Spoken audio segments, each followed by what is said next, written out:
Bom dia, meus irmãos. A paz do Senhor Jesus Cristo para vocês. Hoje eu quero estar meditando com vocês num texto da Palavra de Deus que encontra-se na segunda carta do apóstolo Paulo a Timóteo, capítulo 4, a partir do verso 1 até o verso 5, que diz assim: Conjuro-te, pois, diante de Deus e do Senhor Jesus Cristo, que há de julgar os vivos e os mortos, na sua vinda e no seu reino, que pregues a palavra, instes a tempo e a fora de tempo, redarguas, repreenda, exortes com toda longanimidade e doutrina, porque virá tempo em que não suportarão a sã doutrina, mas tendo comichão nos ouvidos, amontoarão para si doutores conforme as suas próprias concupiscências, e desviarão os ouvidos da verdade, voltando às fábulas. Mas tu, sê sóbrio em tudo, sofre as aflições, faze a obra de um evangelista, cumpre o teu ministério. Queridos, hoje pela manhã, quando eu fui fazer a minha leitura bíblica devocional, eu estava lendo Gênesis capítulo 3 e na hora que eu abri a Bíblia, eu não sei por que cargas d'água, eu decidi fazer a minha leitura nesse texto. Carta do apóstolo Paulo a Timóteo. Eu estava abrindo o livro de Gênesis, capítulo 3, e veio na mente, vá para 2 Timóteo. Eu abri em 2 Timóteo, capítulo 3, capítulo 4, é esse texto que a gente leu aqui, e eu gostaria de compartilhar algumas coisas que eu observei nesse texto. O apóstolo Paulo fala, logo no verso 1, ele diz ao seu filho na fé, Timóteo: Conjuro-te, pois, diante de Deus e do Senhor Jesus Cristo, que há de julgar os vivos e os mortos na sua vinda e no seu reino.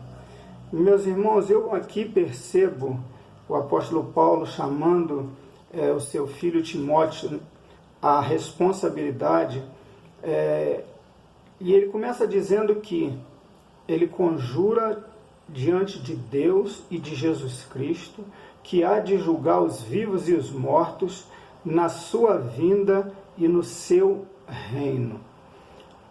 O que o apóstolo está nos dizendo, irmãos, é que a vida espiritual vai chegar um momento em que ela receberá, os cristãos passarão por um julgamento. Mas não só o cristão, a humanidade como um todo passará por um julgamento. E ele nos apresenta aqui dois julgamentos, na verdade. Ele diz que serão julgados os vivos e os mortos na vinda do Senhor Jesus e no reino do Senhor Jesus. Falando em julgamento na vinda do Senhor Jesus, é aquele que nós conhecemos lá do Evangelho de Mateus, que nos diz que o Senhor há de colocar os salvos à sua direita e os ímpios à sua esquerda, e ele vai dizer para eles, para os salvos: Vinde, benditos de meu Pai, possuí por herança o reino que vos está preparado desde a fundação do mundo. E vai dizer para aqueles que estão à sua esquerda: Apartai-vos de mim, malditos, para o fogo eterno, preparado para o diabo e seus anjos. Esse é o julgamento da vinda do Senhor Jesus Cristo que o apóstolo Paulo está dizendo aqui. E aí, nós precisamos nos atentar para isso, porque um dia o Senhor Jesus Cristo virá arrebatar a sua igreja. E nesse dia, toda a humanidade será julgada. Uns receberão absolvição e outros receberão a condenação. E é isso que o apóstolo Paulo está nos dizendo. Mas há aqui um segundo julgamento, que é o julgamento no reino do Senhor Jesus. Ele nos diz que o texto que Jesus há de julgar os vivos e os mortos na sua vinda e no seu reino. Esse julgamento que o apóstolo fala que Jesus há de fazer no seu reino é um outro julgamento. Eu entendo que não é aqui um julgamento para condenação e para salvação. É um julgamento para receber galardão, para a entrega dos galardões. E o mesmo apóstolo Paulo vai nos dizer que os galardões são segundo as nossas obras. Portanto, irmãos, eu gostaria de convidar vocês nessa manhã para que nós parássemos para meditar no que a palavra de Deus nos diz, do que ela está nos dizendo, de que um dia o Senhor Jesus há de julgar toda a humanidade. E nesse julgamento, alguns serão condenados. Que nós possamos nos colocar nas mãos de Deus, que nós possamos viver uma vida que faça com que naquele dia o julgamento e a sentença que será imposta sobre nós seja esta: vinde benditos de meu Pai, possuir por herança o reino que vos está preparado desde a fundação do mundo. Quero convidá-los também a essa segunda parte, que é o segundo julgamento, que é o julgamento no reino do Senhor Jesus. E que nós possamos, nesse segundo julgamento, sermos galardoados. Isto quer dizer que nós precisamos trabalhar, porque para receber galardão, a gente precisa trabalhar. A gente precisa estar envolvido, porque os galardões serão dados de acordo com as nossas obras.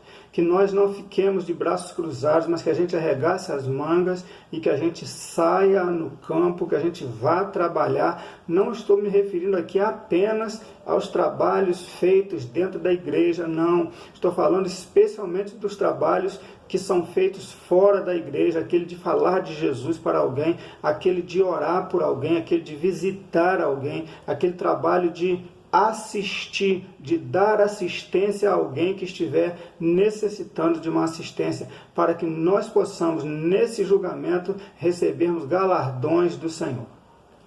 O texto continua e ele diz para Timóteo: pregues a palavra. E ele fala para que ele faça isso a tempo e a fora de tempo. Aqui o texto está nos dizendo que não existe um tempo, ou que nós não devemos separar um tempo para pregar a palavra. Nós devemos pregar a todo instante, onde nós estivermos. Não só na hora que a gente subir no púlpito para pregar, mas que a gente deva pregar em todos os momentos. Ele diz ainda no verso 2, chamando seu filho Timóteo à responsabilidade de repreender a igreja, de exortar, mas que ele possa fazer isso com longanimidade e doutrina. Olha o que o apóstolo está nos dizendo, irmãos. Que nós precisamos exortar, nós precisamos chamar as pessoas à responsabilidade, mas que isso seja feito com longanimidade, ou seja, com paciência, que tenhamos paciência com as pessoas. E mais, que além da gente ter paciência, que a gente possa exortar, chamando-os a atenção para as doutrinas bíblicas. É o que ele está nos dizendo aqui. Em seguida, ele diz no verso 3 que virá tempo em que não suportarão a sã doutrina. Eu entendo que esse tempo já chegou. As pessoas não estão mais suportando a sã doutrina. E ele diz aqui que elas não suportarão a sã doutrina e terão comichões nos ouvidos, e por isso amontoarão para si doutores conforme as suas próprias consciências. Eles vão buscar, segundo o apóstolo Paulo, pessoas, doutores, pessoas que os ensinem de acordo com a sua conveniência, de acordo com aquilo que eles desejam ouvir, e não com aquilo que a palavra de Deus diz. O verso 4, ele continua, ele diz: desviarão os ouvidos da verdade e voltarão às fábulas. Que nós não estejamos incluídos nesse grupo descrito aqui a partir do versículo 3 e também no versículo 4.